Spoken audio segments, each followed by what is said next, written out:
And in such a case, one always has recourse. E eu acho muito legal que o filme também, esse livro é muito bom, porque ele explora vários desses temas. Por exemplo, algo que imobiliza a gente, ou mobiliza para lutar ou fuga, é a emoção do medo. E tem uma frase no livro, e ela é repetida no filme, que o medo é o assassino da mente. O medo é a pequena morte que traz a obliteração total, a aniquilação total.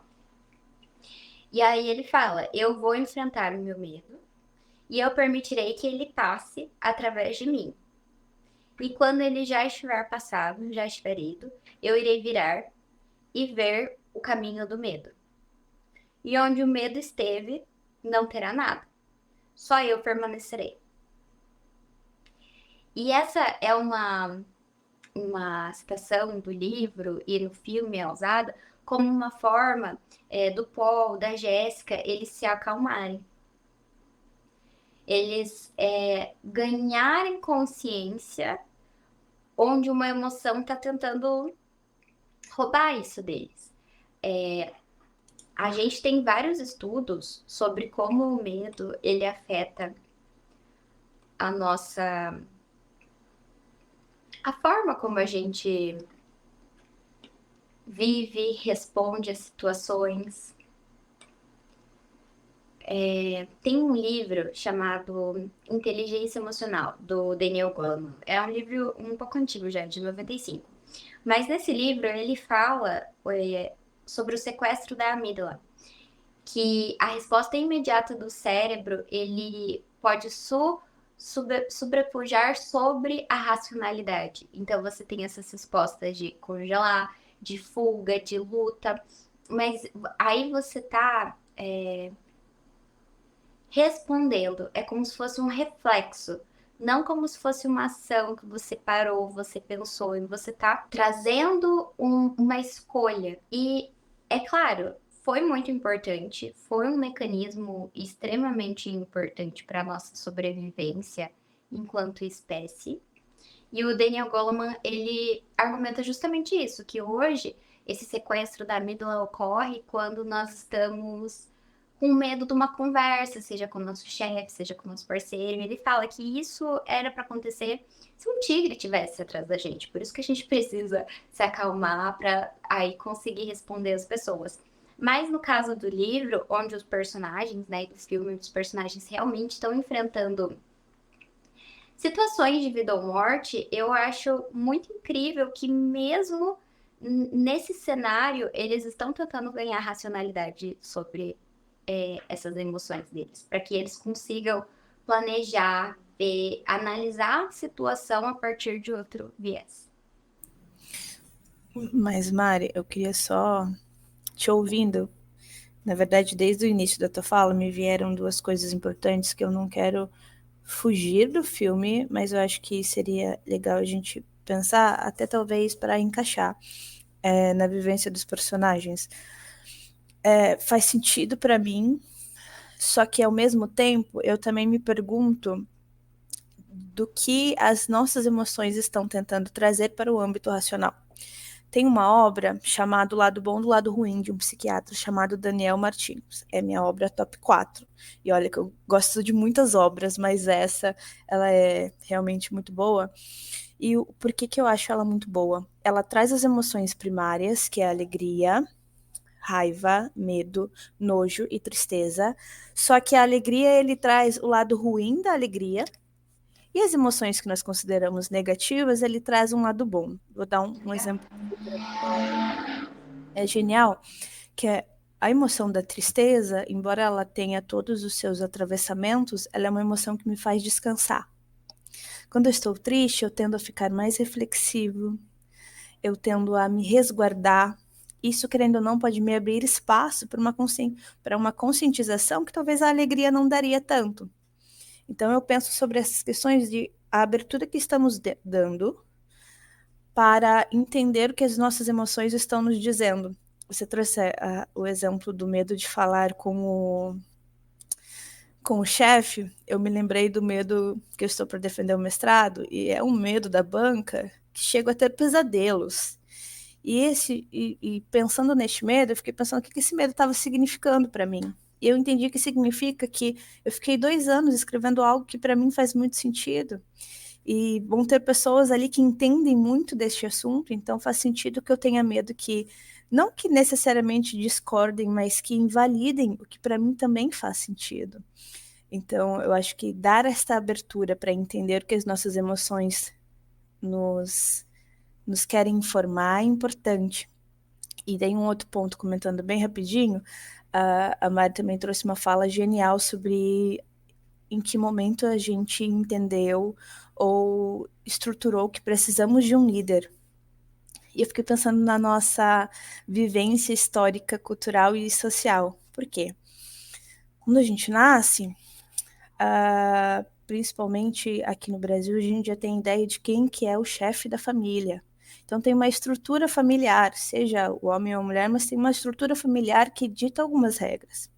Enquanto criança, infelizmente, ainda que eu veja um movimento diferente hoje, mas a gente percebe que as crianças, por vezes, têm pouca voz. Então, em que momento está sendo dada uma abertura para responsabilização e conscientização do próprio potencial? Carl Rogers, que é o autor que eu sigo na clínica, ele fala que desde que nos entendemos por gente e conhecemos o mundo, conhecemos a nós mesmos, nós trabalhamos com 2 conhecimentos, que são os da nossa experiência, então eu estou experienciando beber esta água, e a partir do que nós temos das nossas pessoas critérias. As pessoas critérios são as pessoas importantes para nós. A Mari é uma pessoa em critério para mim. Por quê? Porque ela é uma pessoa importante e o que ela dizer vai fazer muito sentido para mim, ou eu vou pensar de maneira muito carinhosa nisso. Os nossos pais, os nossos familiares, parceiros, parceiras, tendem a ser pessoas critérios. Qual que é a problematização de tudo isso? Porque entendemos que somos seres sociais. Então, sempre vai ter essa construção, e isso faz parte, inclusive, de um crescimento saudável, dependendo das relações. Porque se eu estou em uma relação com um parceiro que temos comportamentos e vivências tóxicas, o que ele vai trazer sobre mim será, por vezes, simbolizado na percepção que tenho de mim. Mas o que ele está trazendo sobre mim é realmente o que eu sou? É realmente o que eu posso ser? As vivências familiares também ditam muitas regras, mas as demandas familiares são realmente até onde eu posso ir, aonde eu quero ir? Se a gente para pensar, no filme eu até percebo um pouco nesta dinâmica. Ainda que ele estivesse entendendo o papel dele, as demandas dele, ele ainda assim tinha muitas pessoas dizendo quem ele era ou quem ele deveria ser. E eu penso que, embora eu entenda ele ser um protagonista da história, ele tem este papel de herói, ainda assim em como isso deve ter sido um tanto quanto angustiante, porque me parecia que ele estava numa luta de entender o que estavam dizendo que ele era e o que ele queria ser, até ele realmente entender-se como eu sou predestinado. Até a sua fala, Mari, inclusive me deixou mais curiosa ainda para assistir o segundo filme, de que o momento em que ele teve contato com os seus ancestrais masculinos, que entendeu que era o vô materno, que era o vilão da história, aí neste contato consigo mesmo, neste contato que diz respeito às próprias raízes, sem interferências externas, ele entendeu o que fazia sentido para ele seguir até, inclusive, alcançar um sucesso, que foi a vitória. Então, acho que essa jornada, ela entendo que profunda, mas indispensável para a nossa história. Com certeza. E quanto mais a gente mergulha nessa jornada interna e constrói, né, quem nós somos a partir do que está aqui dentro, né, das descobertas e das construções que a gente vai fazendo, menos influenciáveis, menos manipuláveis e menos necessidade de alguém falando o que a gente deve fazer ou capturados pela luminosidade de algum líder, messias ou profeta falando coisas sobre nossa vida, nós somos. Por isso que o Jung, ele advogava muito para que as pessoas embarcassem, né, nessa jornada do autoconhecimento, porque ele via que ele morreu em 1961. Então ele viu os horrores da Segunda Guerra Mundial, né, da Primeira e da Segunda Guerra Mundial, no final da década de 50, ali na década de 60, vivia-se um período de tensão mundial e muitas armas poderosíssimas estavam sendo desenvolvidas nessa etapa. E o Jung, ele fala, ele parte de um lugar que, olha só, não existe mais dragão em caverna, não existe mais monstro do lago, criaturas sombrias nos mares. A gente projeta muito em um apocalipse que venha por meios extraterrestres, mas até hoje a gente não tem confirmação de que vida existe em outros planetas. Então, com base nas informações que o Jung tinha até o momento, ele vai falar bem assim, que o maior medo, a maior ameaça, o ser que mais ameaça a existência do homem é o próprio homem. E por isso é necessário que a gente olhe para dentro e veja o que a gente tem, como que é essa nossa sombra, por que eu não tô aceitando ela e tô projetando na outra pessoa, né? Seja um salvador, seja um inimigo, uma pessoa ruim, hostil, mas tudo isso vem de projeções dentro de mim, que eu não tô olhando, eu não tô integrando, eu não tô trabalhando. Faz sentido isso para vocês?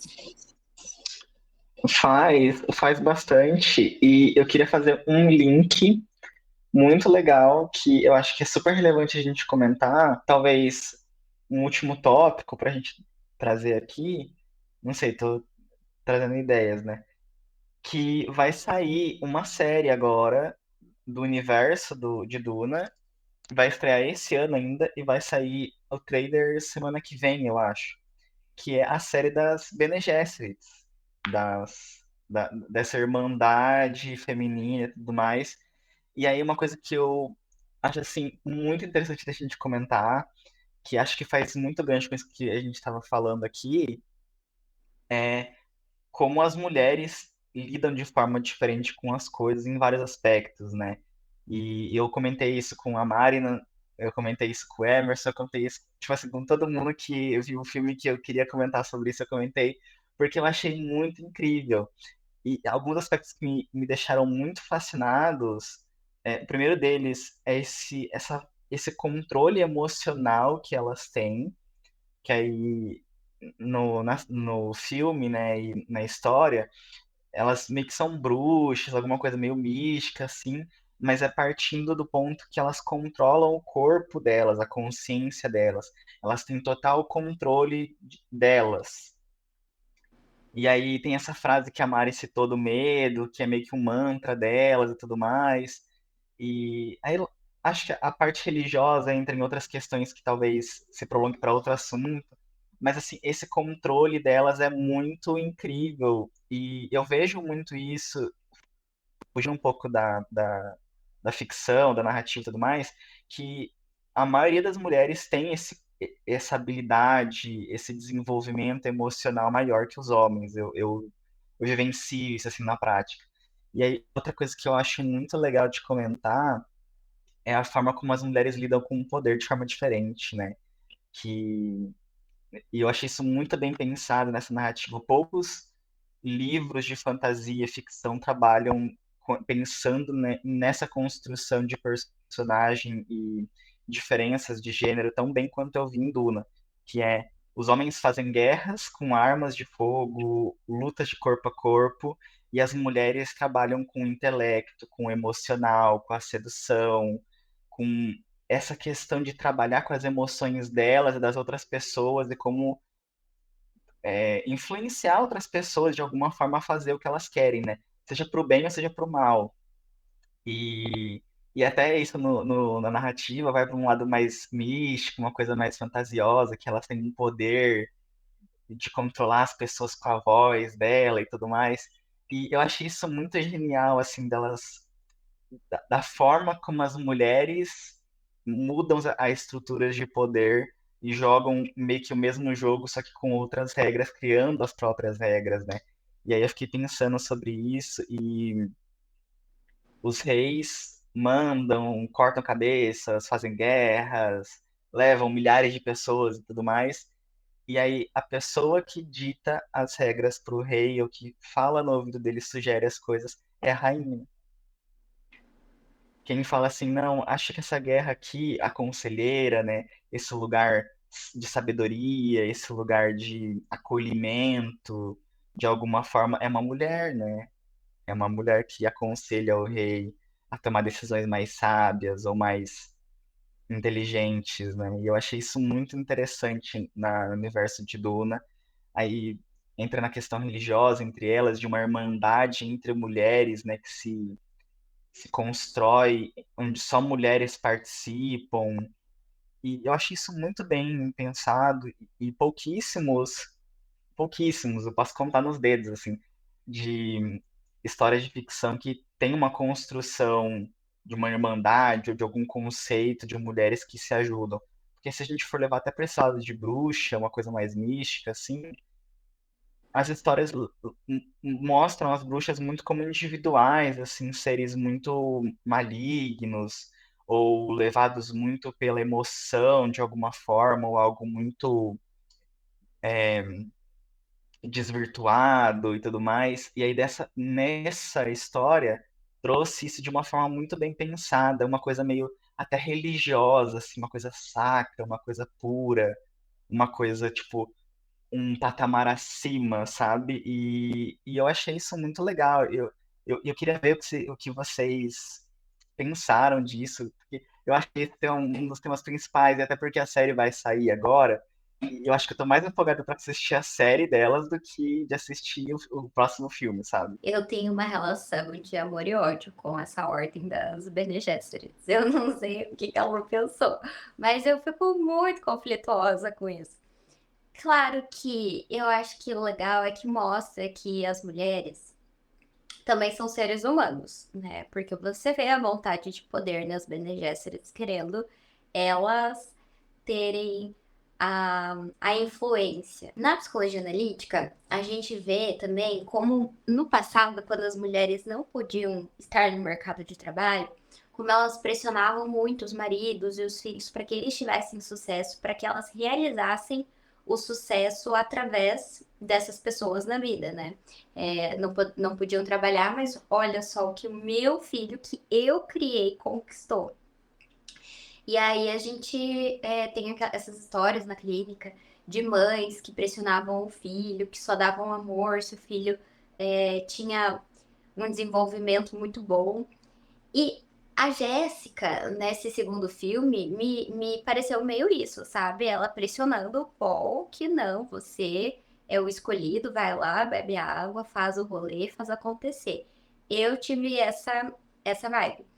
Outra coisa que eu pensei é, gente, como a vontade de poder do ser humano, né? De ter tudo sob controle. Por exemplo, as Bene Gesserits faziam manipulação genética. Então, até a concepção, a gravidez, que é algo que você sai um pouco de ser no teu ego e deixa o corpo viver as transformações, né? De gerar uma vida. É algo que é controlado pela mente delas também. Então eu vejo isso também como a fantasia do nosso tempo, querer ter o controle sobre tudo, né? Elas são extremamente poderosas, alcançaram um nível de autocontrole, de disciplina tão alto que elas não só controlam tudo do corpo delas e da vida delas, como elas também controlam dos outros. E eu acho que é um caminho meio perigoso, né? Porque você tá vendo na fantasia. E aí você acha isso legal. Só que não existe no nosso mundo isso. Se você começa a querer controlar tudo e a não honrar as necessidades do teu corpo, você acaba sofrendo.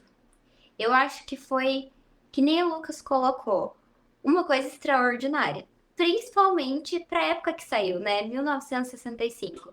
Super na onda do espírito do tempo, do que estava acontecendo com as revoluções feministas. Mas também hoje, né, olhando hoje a nossa situação, porque na clínica eu vejo muitas pessoas não aceitando a própria humanidade delas, né? Querendo ser máquinas ou querendo ser seres perfeitos.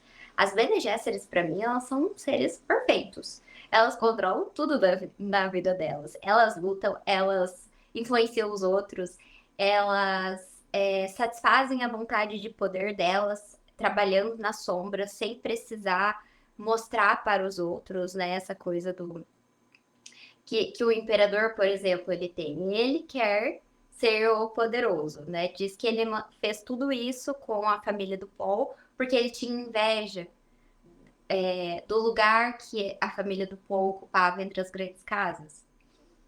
E já as Bene Gesserit, elas estão muito confortáveis ali nas sombras, tanto que a Jéssica, ela nem se importa que ela não foi casada com o Leto. Tem uma parte que o Leto fala isso no livro, e eu acho que no filme também, que ele fala, ai, deveria ter casado com você. E ela fala, ai, que isso não seria inteligente politicamente. Né? Então, assim, não tá nem aí se ela não vai ser oficializada, que a Vanessa Casanello traz num livro maravilhoso, eu não lembro o nome, mas que ela traz a questão da prateleira do amor, onde as mulheres elas se sentem pressionadas a estarem à deriva, a serem escolhidas para um homem. E elas vão ser validadas quando elas casarem, quando elas forem, né, escolhidas. E as Bene Gesserit desse universo não estão nem aí. Inclusive, a Jéssica fala pra Shani, porque o Paul... Ai, ó, o spoiler. Mas, né, a Jéssica fala pra Shani, olha, ele vai casar com a princesa, mas você nem se preocupe, tá? Porque ele ama você, ele só vai casar com ela por questões políticas. Então, tipo assim, ela até tá falando pra Shani, ó, nada a ver isso aí que você tem o amor dele, fique feliz. E não coloca esse peso no casamento que a gente sabe que as mulheres da nossa sociedade, elas colocam esse peso no casamento, né? Por serem legitimadas. Mas, ao mesmo tempo, é muito perigoso pra uma mulher de hoje olhar pras Bene Gesserit e falar, eu quero ser uma Bene Gesserit da vida. Por quê? Porque elas são seres da fantasia. Não existe a gente ter todo o nosso corpo sob controle, né? Todas as nossas emoções. E aí, nós temos pessoas extremamente neuróticas, presas em complexos de perfeições, e o vício da perfeição, ele se expressa de várias formas, né? A Marion Woodman, ela traz muito a questão com a alimentação. Os transtornos alimentares, seja anorexia, bulimia, a compulsão, como expressões desse ego que tenta ser perfeito, alcançar uma perfeição, mas aí quando acaba a energia do ego, ele descamba pro transtorno, pro vício que tem ali. Ela coloca o vício na comida, o vício em não se alimentar, o vício em drogas, álcool e até mesmo o vício no trabalho, né? Como formas de escape desse vício pela perfeição que a gente tanto busca. É bem interessante esse livro, O Vício da Perfeição. Mari, eu vou dizer que eu sou um homem, mas acho que por eu ser um homem gay, né, entra naquele contexto de você ter esse recorte social e tudo mais, eu olhei para as Bene Gesserit e eu falei assim, meu Deus, elas são incríveis. Elas são, tipo assim, muito incríveis. E eu fiquei pensando assim, tipo, eu saí desse segundo filme, eu só consegui falar pro Emerson, eu quero ser uma Bene Gesserit. Porque, tipo assim, eu achei muito, muito, muito incrível.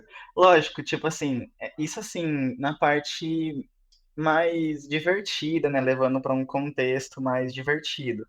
Mas eu também fiquei, de certa modo, numa relação de amor e ódio, assim, com elas, por elas terem toda essa manipulação, essa questão de controlar as pessoas e etc. Mas, ao mesmo tempo, isso bate muito de frente com uma coisa pessoal minha, assim, tipo, na minha cabeça, nas coisas que eu acredito, eu acho muito incrível ver mulheres em lugares de poder, sabe?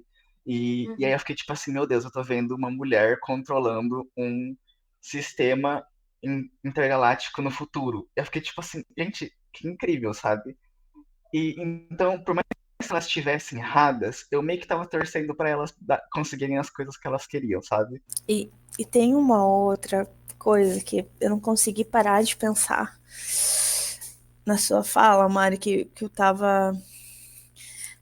Ainda que não na mesma intensidade, vivemos isso com grupos masculinos, héteros, brancos, e de maneira não nem atrás das cortinas, explicitamente. Eu confesso que o único incômodo que eu tive ao acompanhar foi uma sensação de repetição do que, para mim, já percebo muitos homens fazendo, sabe? Só que a primeira fala do Lucas também me tocou em um outro sentido. Eu tô trazendo só um âmbito negativo, né? Mas eu vou trazer uns positivos daqui a pouco também. Mas a fala do Lucas me tocou no começo em um âmbito de que as mulheres talvez lidam com as coisas por vezes de maneira mais consciente, talvez poderia usar até o termo assertivo, não por talento, acho que por costume, acho que por demanda, por estrutura, sabe? Desde o início precisamos atender responsabilidades que nos fazem amadurecer, inclusive muito antes do que homens. Não generalizando, mas também trazendo um grau bem destacado. Eu pensando nisso ao mesmo tempo, estava me lembrando da Jéssica, que quando o Paul recebe a visita, no final, quando a freira, era freira o nome que ela foi mencionada, nomeada, a senhora que era A mãe reverenda lá, a mãe reverenda, isso. Ela foi questionada, olha, isso é culpa sua, foi você que escolheu ter um filho homem e tudo mais. E daí eu fiquei pensando que ele desse certo ou não, não tinha como ela ter o controle. Paul era um homem vivo, com responsabilidades, com potenciais, com atitudes, ações. E ela ainda entendendo, não estou anulando a estrutura, a dinâmica, a sociedade. Eu entendo que todas elas tinham as próprias demandas, mas mais uma vez uma mulher foi responsabilizada pela trajetória da família, do filho.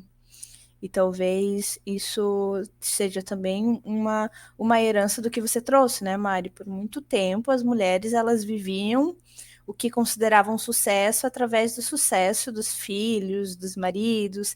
E daí isso a gente já trabalha uma dimensão de espaço para a mulher como protagonista da própria história, socialmente também, não só individualmente. Então tem vários aspectos. Mas, trazendo um lado positivo, não que estes que eu trouxe também não tenham esses atravessamentos benéficos, mas uma coisa que eu penso ser importante é que esta sociedade, que eu também fiquei super curiosa para assistir a série, Lucas. Agora já tô aí com dois, tanto filme que eu vou assistir hoje, quanto a série quando sair.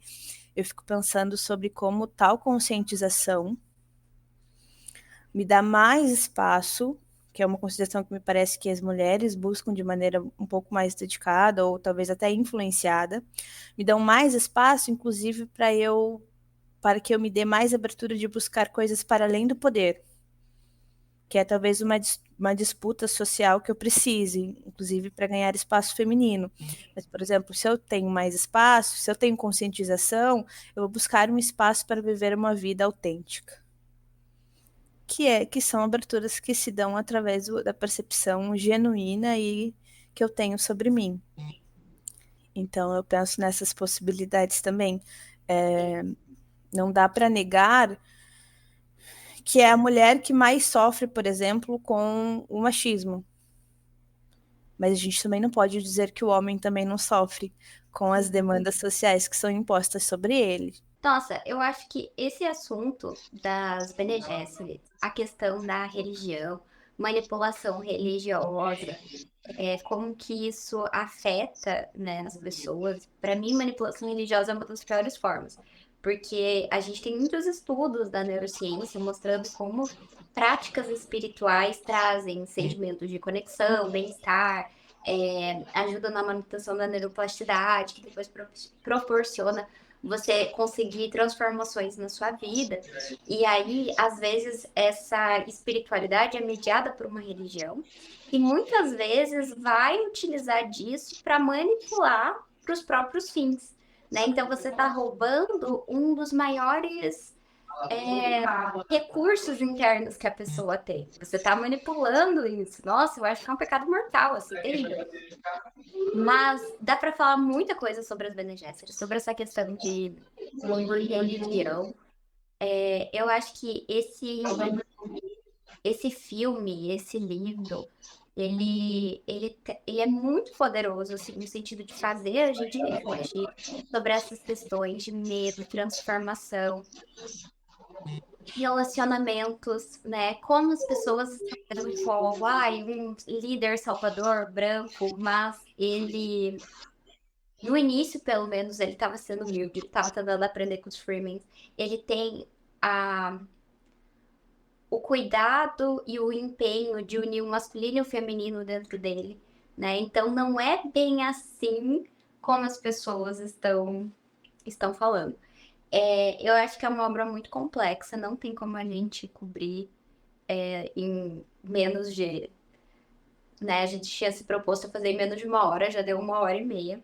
Mas não tem como a gente cobrir toda a complexidade da obra, até porque as obras são vivas. Cada vez que uma psique entrar em contato com ela, vai gerar novas conexões, novas possíveis interpretações. Mas eu tô bem feliz com o lugar que a gente chegou.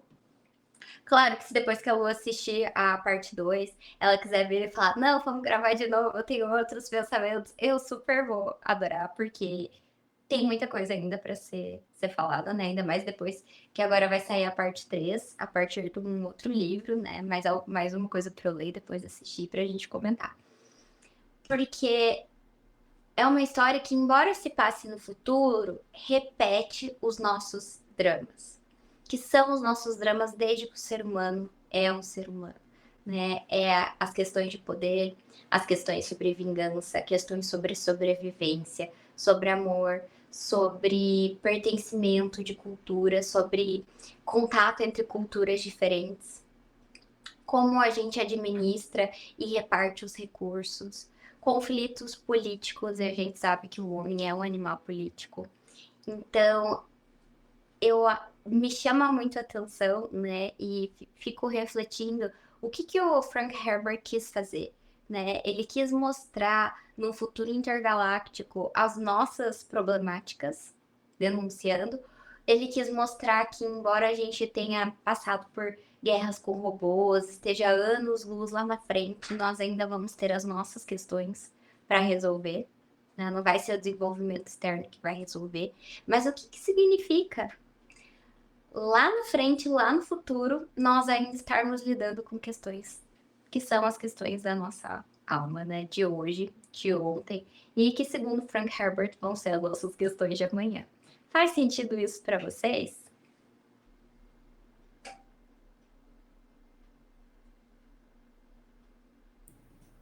Com certeza, Mari. É o clássico arte imita a vida. Então, e a vida imita a arte. Então, para mim, isso faz total sentido. Uma coisa, assim, um comentário, acho que para encerrar, assim, é que eu vi muito estudando sobre o que a gente fosse falar, pensando em temas para a gente abordar. Nessa entrevista que eu falei do diretor, que ele quis deixar as coisas mais ambíguas, focar na questão da imagem, e tudo mais, e abriu muito para essa interpretação do público entre todos esses temas que a gente conversou, assim.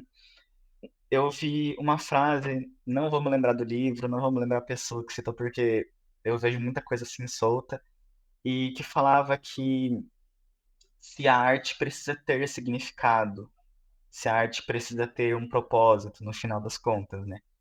E aí eu vi um vídeo de outro cara explicando sobre isso, que ele é mais pra parte de sociologia, voltada pra arte e tudo mais, e aí ele comentou que por mais que o autor ele criou aquela obra com um significado, pensando naquilo, cada pessoa vai ter um significado para si daquela obra. Então, quando o autor escreve, ele pensa que a obra está completa, mas no final ela sempre acrescenta alguma coisa com a visão de quem leu, de quem assiste, de quem consome, de quem de alguma forma tem contato com aquilo, né? E, e Com- aí, e aí ele falando disso, uma coisa que eu parei a pensar é que no final das contas sempre vai ser o meu olhar, a minha interpretação versus o olhar da outra pessoa e a interpretação da outra pessoa. E aí fica naquele dilema de quem tá certo ou quem acha que tá certo, né? E no final das contas, acho que não precisa ter um certo, né? Acho que vai muito do. Eu entendo o seu ponto, respeito o seu ponto, mas eu discordo em algumas coisas, ou não acho que vai para esse caminho. E tudo bem, acho que hoje em dia a gente pode discordar das coisas uns dos outros sem precisar criar uma guerra na internet sobre as coisas, né? Com certeza. E ter muito em mente, né, que para além do que a gente está falando, que a obra pode significar, o que significou para a gente, qual foi a nossa leitura, para além de ser um material para eu comparar com o que o outro está falando ou está vendo da obra, que seja um material que eu consiga projetar a minha psique e eu me ver nesse material. Né? Então, eu acho que as minhas questões de amor e ódio com as Bene Gesserit, por exemplo, estão iluminando questões minhas com a figura feminina, né? E que eu use isso como um espelho para minha própria alma. E pare para refletir sobre isso e ver o que isso fala sobre mim e o que isso pode contribuir na minha jornada de autodesenvolvimento. Eu acho que esse é o verdadeiro ouro de sentar e conversar sobre o que eu acho que significou. É porque é uma forma, claro, de eu me abrir para outras possibilidades de interpretação, para outros mundos, outras releituras da mesma obra, do mesmo material e ganhar em termos de conhecimento, o quanto eu aprendi com vocês hoje, eu sou muito grata, mas também com essa finalidade, né, do autoconhecimento, porque senão eu tô acompanhando uma história de alguém que está se desenvolvendo, seja a história daquela civilização naquele planeta, seja do Paul, e eu não tô vivendo a minha jornada, a minha transformação. Sinto que tua fala é um convite para entendermos a sua e a do Lucas, na verdade, é uma fala, são falas que são convites para entendermos que não existe só uma verdade e que todas as verdades são válidas e que, embora faça muito sentido partilhar e construir junto, é também de extrema riqueza reconhecer quais são as nossas perspectivas e atravessamentos nas nossas experiências. Ah, perfeito. Com certeza. Muito obrigada, Lucas e Luana, por estarem comigo nessa tarde. Eu adorei nosso momento de troca. Vocês sempre enriquecem muito os nossos episódios. Eu só tenho a agradecer. Espero que a gente possa se juntar novamente, né? Depois que o terceiro filme sair. Com a Lu tendo visto o segundo, pra gente poder retomar algumas discussões sem medo de entregar tantos spoilers. E agradeço de coração a você, ouvinte, que esteve com nós, né, até agora, por se juntar a nós nessa jornada através das dunas de Arax e por entre as profundezas da psique humana. Eu espero que esse episódio tenha oferecido a você insights, reflexões valiosas sobre como a ficção científica e a psicologia se entrelaçam e podem revelar verdades profundas sobre a nossa existência e a nossa evolução.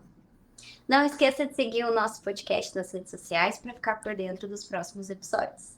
Até a próxima, onde continuaremos a explorar a psique humana através das lentes da literatura, de filmes e séries.